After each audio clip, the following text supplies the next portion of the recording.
So our problem is we have to interface an 8-bit DIP switch with the 8085 such that the address assigned to the DIP switch is F0H.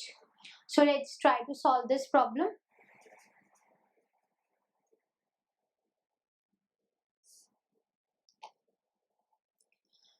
Now DIP switch, we want to read from, we want to give an output to this. So we will use the in instruction.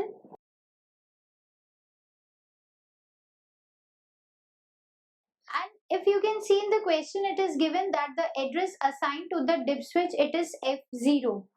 And this address, it is an 8-bit address.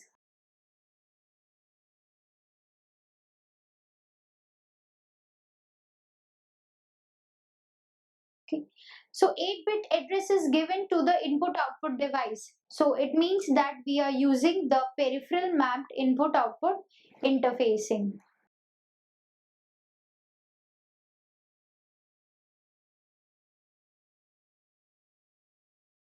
Because 8-bit address has been given to the input output device. Now 8085 microprocessor, it has 16 address lines.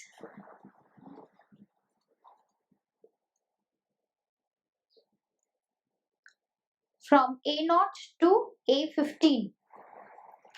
Out of these 16 address lines, the 8 address lines will be used to have this address, 8-bit address of the input output device.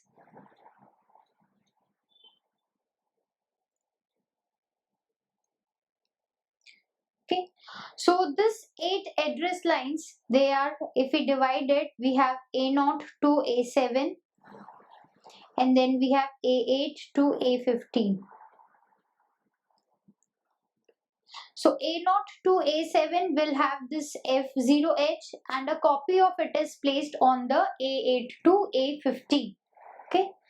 Then we have to read the data from the DIP switch, interface an 8-bit DIP switch with the 8085 such that the address assigned, okay, we have to read the data from the DIP switch.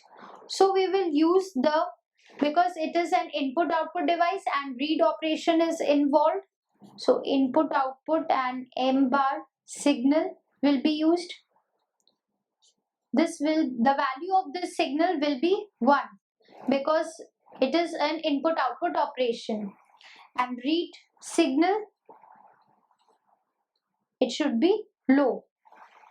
And the combination of these two signal, it is IOR bar, its value should be 0.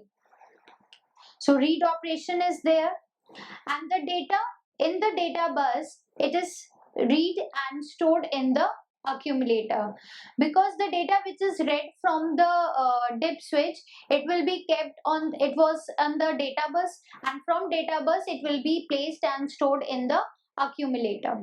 Okay. Now let's draw the circuit, that how we can connect the DIP switch with this. First we will have the addresses. We have the lines A15 to A8 and then we have A7, A6, A5,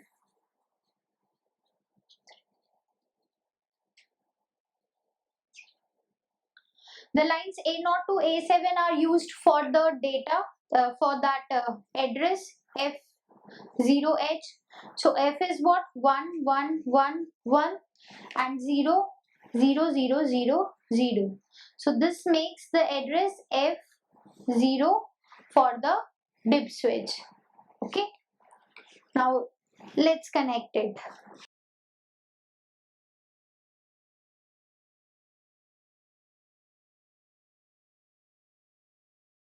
This is our 8085 microprocessor.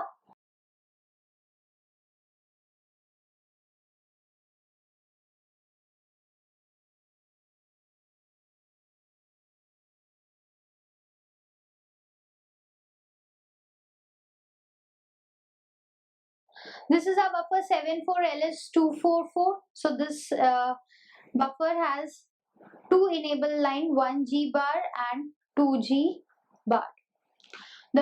These two are active low. Now we have the signal input output read for reading the data from the input output devices. Then we have the address lines A0, A1.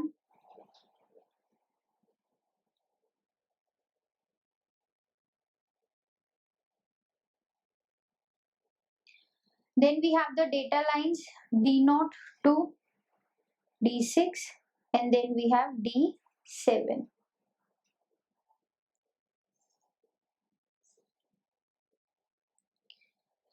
A0 to A7, the value of A0 to A3 it is 0, and A4 to A7 it is 1. So here we will use a NAND gate.